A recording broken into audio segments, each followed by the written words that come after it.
Donald Trump promised to end this war. Last night, Vladimir Putin ramped it up. A devastating night of attacks in Kyiv, Russian strikes lighting up the skyline. Amid all the talk of peace deals, this is the reality. Civilians buried in the rubble of their homes, survivors carefully dug out, but at least 12 people were killed. As Ukraine was confronted with one of the worst nights of this 3-year-old conflict. What kind of peace talks can there be when Putin does this? President Trump rebuked Vladimir Putin for the attacks, posting, "I'm not happy with the Russian strikes on Kyiv, not necessary and very bad timing. Vladimir, stop." As he met the Norwegian Prime Minister, he again appeared to have adopted a tougher stance. Today you told Vladimir Putin to stop with the attacks. Do you think he'll listen to you? I do. Allegiance to saving lives. Yet in subsequent appearances in the Oval Office, he dodged questions about what pressure he would exert on Russia. What concessions has Russia offered up thus far to get to the point where you're closer to peace? Stopping the war, taking the whole country. Pretty big concession. In other words, the only concession appears to be not giving Russia the whole of Ukraine. When pressed, he couldn't specify any ultimatum he'd give Putin. You don't know what pressure I'm putting on Russia. They're dealing. You have no idea what pressure I'm putting on Russia. We're putting a lot of pressure. Can you maybe tell us that? We're putting a lot of pressure on Russia, and Russia knows that, and some people that are close to it know, or he wouldn't be talking right now.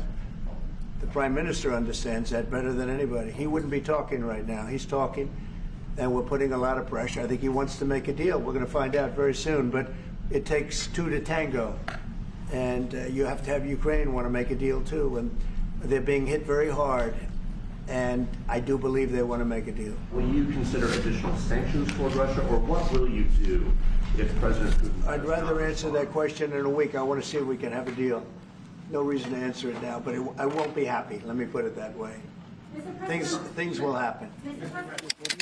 As Ukrainians assess the impact of last night's attack, many are concerned they will pay the price of American disengagement. We are, of course, very much scared that Trump might leave the negotiations, that he might stop all military aid to Ukraine.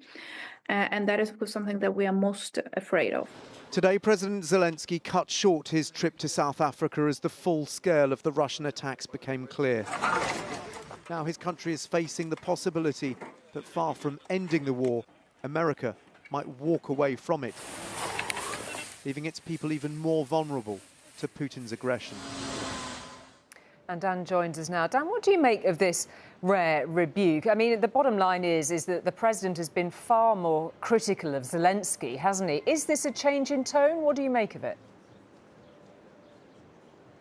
Well, Julie, I mean, if it was a change in tone, it only seemed to last about 4 hours. We had that early morning message at breakfast time in Washington calling on Vladimir Putin to stop.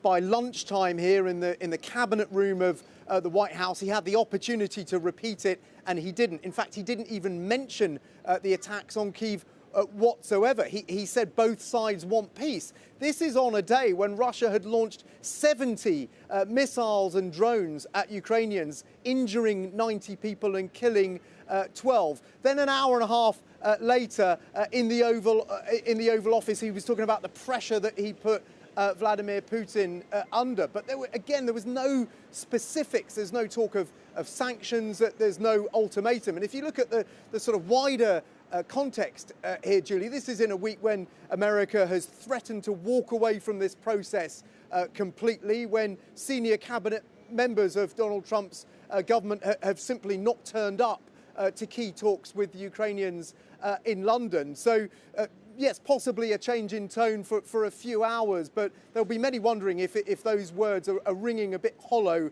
this evening. Tomorrow, we've got Steve Witkoff, Donald Trump's special envoy, going to meet Vladimir Putin in Moscow. So we'll see if there's any hardening of America's stance when it comes to Ukraine and Russia.